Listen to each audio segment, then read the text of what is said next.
Hello and welcome to episode number 111. I am Cornelius Fichtner. This is the Project Management Podcast for the 19th of December 2008. Nice to have you with us. As you can see, this is obviously the first video project management podcast.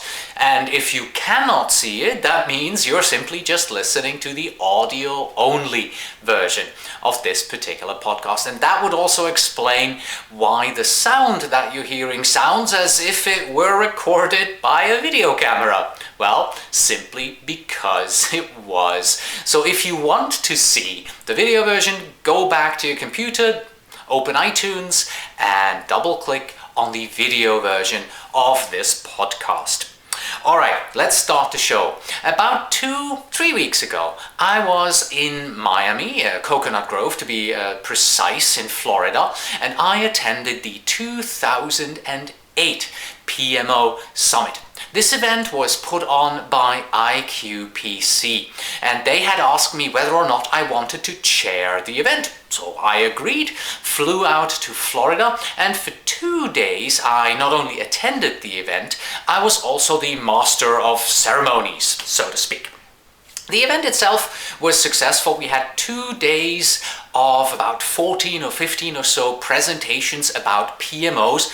I learned a lot, met a lot of new people, good contacts, and I hope I also gained a few new viewers and listeners to the Project Management Podcast. Oh yes, very important, I also had an excellent Italian dinner there in Coconut Grove, and you'll see part of that Italian dinner in a little while.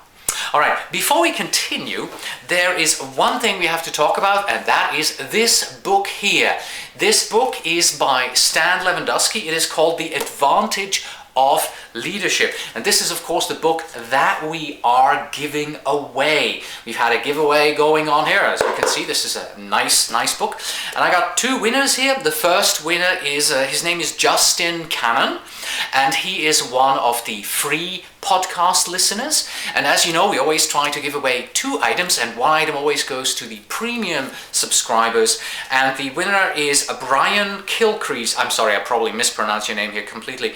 Brian Kilcrease. He is a subscriber to the premium Project Management Podcast. If you would like to become a subscriber to the premium podcast, go to the website and just look at the top left there. Actually, from your point of view, it would be at the top left there. You would see a button that says Premium Subscription. All right. Now, let's start with the reviews of these 2 days. And what I'm trying to do is, I'm not just trying to give you a review of what people said. I'm trying to zoom in, on the golden nuggets, on the wisdom, on the takeaways, and give those to you. I already did a similar discussion, a similar review, but in conjunction as an interview with Mark Perry from the PMO podcast. And that was released last week as part of the premium podcast. So please now fasten your seatbelts, put your seats in the upright and most uncomfortable position, put your tray tables up, and join me on our flight to Coconut Grove in Florida, where we will be attending a 2-day PMO Summit. This episode is sponsored by the Project Management Prepcast. If you're studying for the PMP exam, then you know how difficult it is to balance family, work, friends, and find the time to study for the exam. But it doesn't have to be this way. By using the Project Management Prepcast, you can study whenever and wherever you are, simply by downloading it to your MP3 player. It is a complete 35-hour PMP workshop that will cost you less than $50. Try it today at pmprepcast.com. Hi, I'm Samantha Dunbar, and I'm a management consulting and project management, and I'm here to speak today on building the business base for PMOs. Hi, I'm Joe Fager from Nationwide Insurance. I'm here at the PMO Summit in sunny Coconut Grove, Florida, and I'll be presenting today on the delivering on the business case promise, focusing on program design and business case design. So my name is Mark Catana with Nationwide Insurance, and I'm presenting at the PMO Summit on the role of the PMO and how it works effectively with agile projects. Hi, Rich Maltzman here. I'm coming to you from beautiful Coconut Grove, Florida. I was glad to be part of the PMO Summit, where I presented a talk on completing the puzzle, a project management development framework. All right, so it's the end of day one here at the 2008 PMO Summit, which is put on by IQPC. And I'd like to give you a quick review of what happened in today's sessions. Well, the day started out with Rich Maltzman from Alcatel telling us, the people who were present here, about the PM development framework that they had built at Alcatel-Lucent. And by PM development framework, we're of course talking about a framework that helps project managers understand more of where their career path is within the company. Very in-depth framework, I have to admit, that Alcatel-Lucent has built here. Very well thought out and defined framework. So if you're working for that company and you're in the project management space, you know exactly how you can move up and what is required of you and what kind of trainings that you would need as a project manager in the company to move up. That was followed by a presentation by Michael Syverson. Michael is from Hewitt Associates, and his presentation was titled Transformation of the PMO from being a project oversight organization to a service delivery organization. Very nice presentation where you could see how, if you know what you're doing, you can take a PMO that delivers projects on the one side and doesn't deliver them all too well, and over the course of time, several years in fact, you can take that PMO and move them into really a service organization that delivers a service to the company, and that service is repeatable project management, where you exactly know what's coming from the point of view of the customer, of course. Then we moved on to a presentation by Samantha Dunbar, formerly of Wachovia Securities, and this was called Achieving Executive Buy-in by Building the Business Base for the PMO Function. This was very much focused, of course, what they had done at Wachovia Securities in regards to their PMO. And the interesting focus here for me personally, because I used to work in a financial services company, was the fact that they were able to sell a project management office to the executive managers because they were giving them portfolios. And in the financial services field, of course, people always work with portfolios. They understand the term portfolios.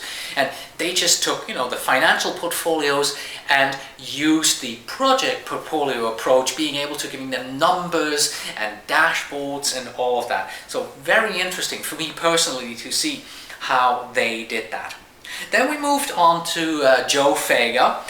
Joe Fager is from Nationwide Insurance, and his presentation was on delivering on the business case promise, program design.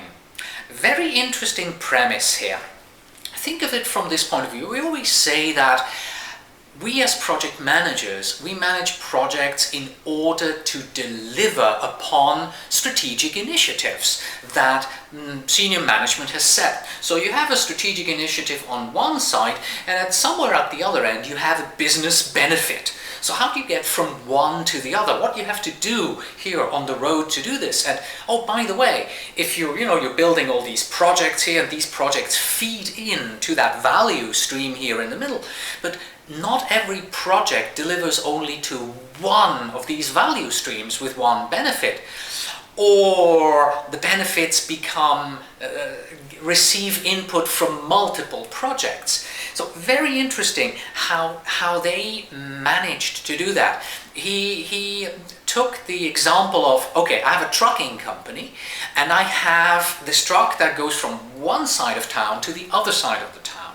well, your projects, your programs. And as we're doing this, well, I don't want this truck to drive half empty. So how can I ensure that these trucks, projects in our case, deliver not half empty but full? What is required of us in order to fill the value stream of projects, to go from strategy on one end to business objectives on the other end, and really fill the pipeline that everyone has? Moving on to the afternoon. The afternoon started with Heidi Boehringer, and Heidi Boehringer is from NCCI, the National Council of Compensation Insurance Holdings. And she spoke to us about the zen of aligning your project portfolio to strategic objectives. Very, very similar, the whole concept to what Joe discussed in the morning, got a totally different focus, because in this sense, this was almost a textbook-like presentation of how you go from, you have your strategy, you do a SWOT analysis, you do planning, you go down to your programs, you go into your projects. Very nice, this whole process of going, of aligning your project portfolio to your strategic objectives. Very, very in-depth presentation there. Then we moved on to a roundtable discussion where Mark Gaetano, also from Nationwide Insurance, just like Joe Fager in the morning, presented an agile roundtable discussion, shared experience with managing and supporting delivery using agile development techniques.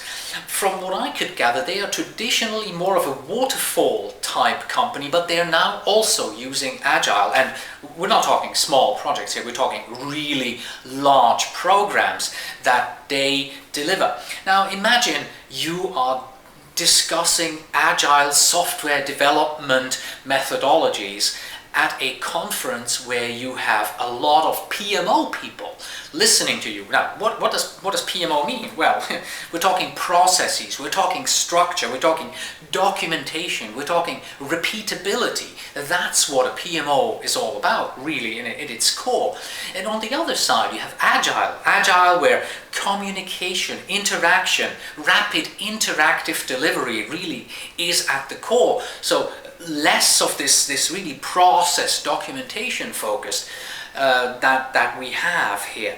And you can imagine there were a lot of animated discussions. From my point of view, probably the highlight of the day, this agile roundtable discussion. From there, we moved on to a panel discussion. And this panel discussion was on reviewing the PMI's OPM3 standard, the maturity model, the Organizational Project Management Maturity Model, better known obviously as OPM3. On the panel we had John Schlichter. He is the OPM Experts President, and with him were Kathy Frank and Mark Scott. He was on the phone. Kathy and Mark are both from Harris Corporation, and John Schlichter, he helped them implement OPM3 at their company. John started out the panel by giving an overview of OPM3, better understanding for everybody. Even I could use a refresher because it's been quite a while since I last read up on what OPM3 is exactly. Then we moved over into the implementation, how it was done at Harris Corporation. Very interesting. And of course, you have to do this because whenever you have PMI people in the room and we're discussing PMI, there's always a little bit of a, well, let's compare it to other things as well. And we compared it, or we asked John rather to compare it to CMMI and also to ISO. Oh, and by the way, the moderator of this whole panel discussion was my good friend Mark Perry, whom you might know. He is the host of the PMO podcast, the Project Management Office podcast. All right, well, that was the whole day for me personally. I think one thing that really shone through all of these presentations were two words: portfolio management. It seemed that every presentation that we had was either about portfolio management or supporting portfolio management or talked about portfolio management in kind of a roundabout way. So if you are into PMOs, that's kind of my thinking after this one day here, the term portfolio management should be at the forefront of your thinking. Having dinner at an Italian restaurant where they have interesting breads. Hi, my name is Bob Benson with the Beta Group. I was very pleased to be here as a part of the PMO Summit talking about the value and the role the PMO has in achieving. Hi, I'm Carrie Clark and I'm a presenter at the 2008 PMO Summit, and I'm presenting on what is in your communication toolbox. Hi, I'm John Roy. I'm a project management director with John Hancock Financial Services, and I'm presenting today on project portfolio management and how it impacts our ability to make decisions and drive value to the business. Day 2 of the PMO Summit 2008 in Coconut Grove, Florida has of course gone beautifully. I really enjoyed myself. So let me give you a quick review of the various presentations that we saw during that day. It started out in the morning with 2 presentations by Terry Dersher. He is the Chief Process Architect of PlanView, a manufacturer of a project portfolio management application. Well, they make more than just portfolio, but that's what they built themselves a name for. And his first presentation was the results of PlanView's 2008 PMO survey. So not only me has done a survey, but also Terry here from PlanView. And it was interesting to see the difference in the results that we got. I sent my survey out to project managers, and I got responses from the point of view of project managers, and Terry got responses from the point of view of the people who are closely involved with PMOs. Of course, we are going to have an episode of the Project Management Podcast which is going to cover my survey, and we will also have an interview with Terry about their survey once their survey results are officially released. In any case, it was a very interesting contrast, the results that we saw in his survey compared to yesterday's discussion on Agile, because one of the findings in his survey was that effectiveness in a PMO really comes with process improvement and process management, which is of course something that Agile is not 100% focused on. His second presentation was PMO 2.0, redefining the PMO as a business management center of excellence. Remember the presentation that I discussed earlier from Joe Fager? Well, these 2 presentations, hand in glove, it was the same kind of focus, just from a different viewpoint. Very interesting to see. And one item that stuck in my mind from his presentation was that he says that a PMO nowadays is the centralized point of reference for coordination, collaboration, and information. And by that, we not only mean, or at least he doesn't only mean, the projects, he means really everything. So the PMO manages, coordinates everything within a company. Your projects at the very top of the pyramid that are highly strategic, your projects sort of in the middle, those projects that, just kind of get done because we have to get them done, an upgrade to the latest database version that just takes a half a day or something like that. Well, good luck with that anyway. But those kind of projects that your boss just kind of throws in there at one point, but also day-to-day work. That's what they're seeing. So the PMO, how could I say this? The PMO is turning into an EMO, an everything management office, I think I should trademark that term. Haven't heard that before. So we have the EMO, the Everything Management Office. Okay, then we moved on to Bob Benson. He is the principal of the Beta Group. His presentation, Successful IT Governance, successfully engaging every business manager in governance. How do you do that? How do you successfully engage them? You let them make real decisions. Have you ever sat into a governance meeting where they discuss projects, but no real decisions are made? Maybe criteria are missing and people are just pushing their pet projects or defending why they cannot stop that project. It's vital for the company or vital for my department. Projects in such a case, they really just get rubber stamped. Okay, we'll continue. So he says, let them make real decisions. How do you do that? You draw a line. And he showed that very effectively. Imagine a project portfolio, as simple as an Excel spreadsheet. Everything above the line gets done. Everything below the line does not get done. Now you get involvement by these executives, because now they have to defend why their project should be above this line and another one should drop below. So you really have to talk value, strategy, benefits, cost. All of these are now suddenly part of that, and that's how he engages every business manager in governance. We moved on to Vivian Della Llama. She is the director of the IT Project Management Office at the Burger King Corporation. She's straight out of Miami, so she didn't have to travel far. This was a case study about the Burger King IT PMO.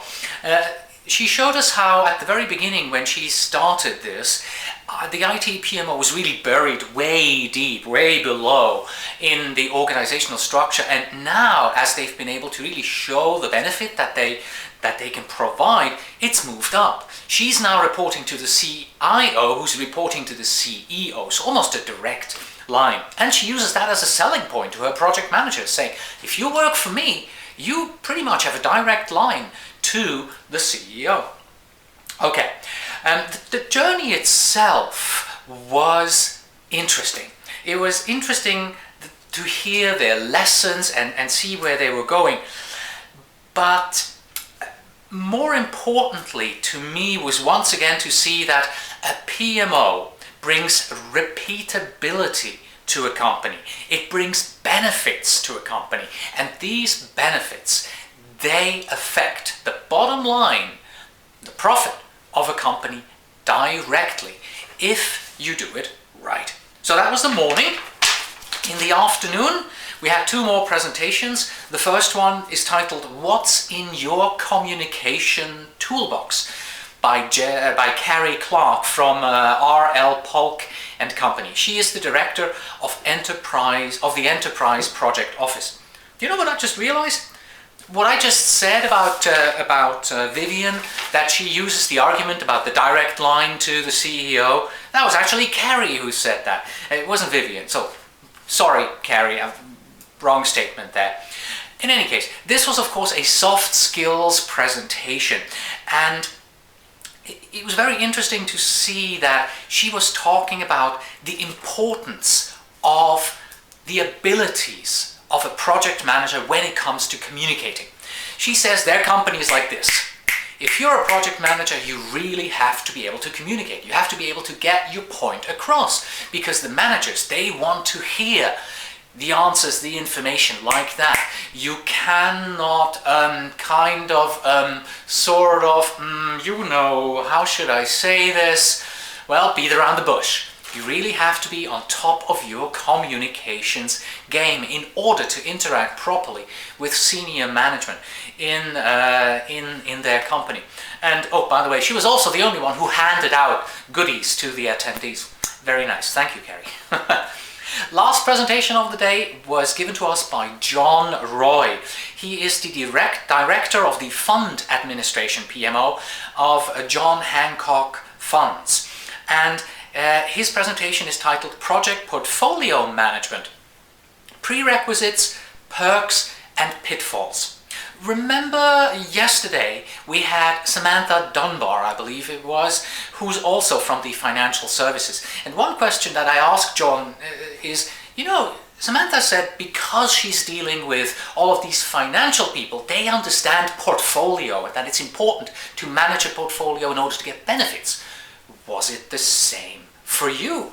And he said, yes, absolutely. It was really the same. They understand portfolio management. But it goes beyond that, because how do you now, relate this portfolio to the corporate strategy? How do you relate it to goals? How do you relate it to the actual projects that you have to do? So the portfolio management thinking, yes, the financial services company definitely has that. But there is an additional step that managers have to take when they're managing project management portfolios. Okay.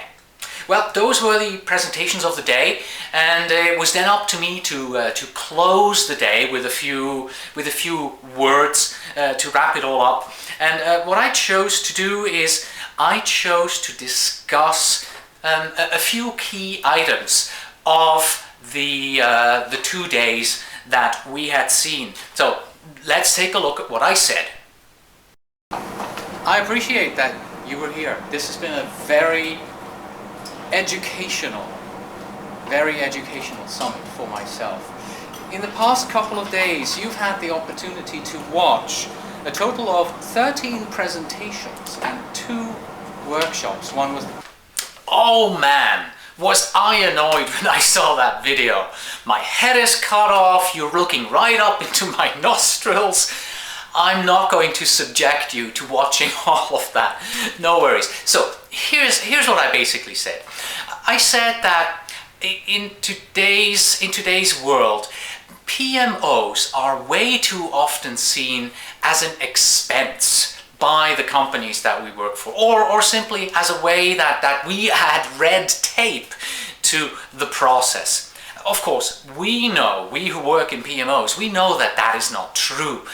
And however, that has always been a very tough sale for us. It's always been very difficult for us to sell the fact that no, we are not an expense. We actually deliver benefits to management.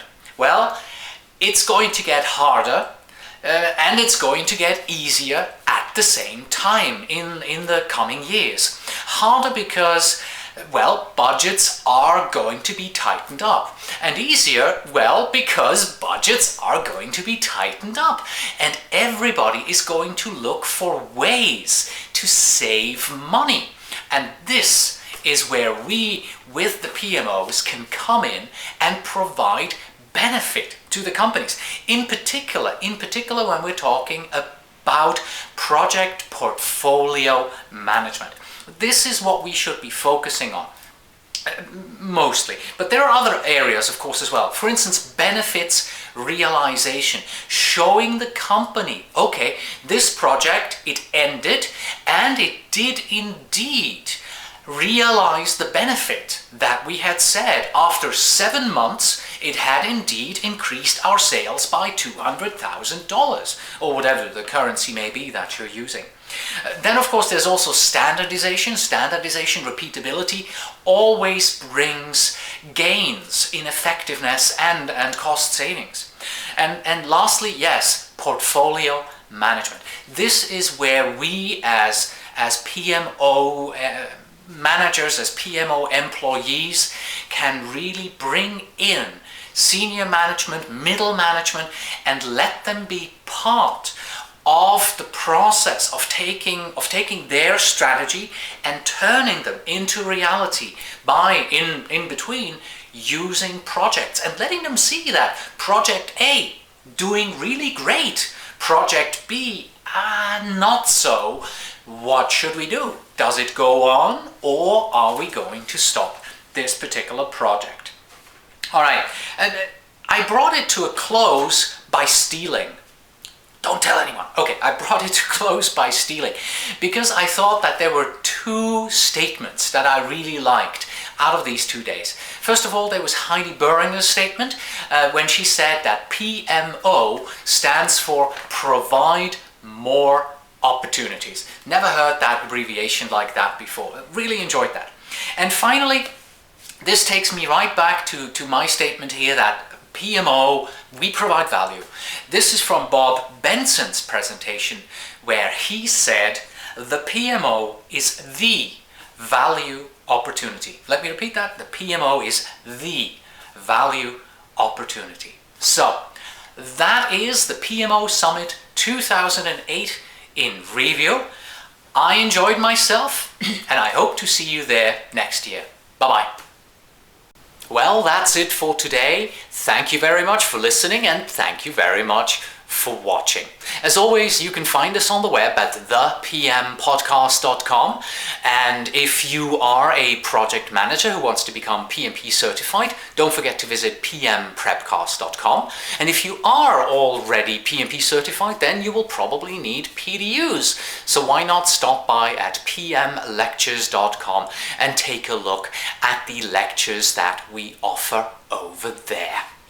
Okay, and finally, we have this. I found this great list of the 10 top things that you will never hear from a project manager. All right, number 10, I didn't see that risk coming. Number 9, this whole project is really just based on a study that I read in last week's newspaper. Number 8, I'm not really all that sure that this project is going to deliver any benefits. Number 7, the project is running well ahead of schedule. Number 6, I think we'll miss that milestone by quite a bit. And number 5, we're charging you far too much for this project. Number 4, the number 4 thing that you'll never hear from a project manager is there's far more budget and time than we need. Number 3, I didn't actually have a plan. I was just shooting from the hip. Number 2, I really can't take credit for that success. And the number 1 thing that you will never hear from a project manager, how about if you pay us based on the success of the project? Until next time.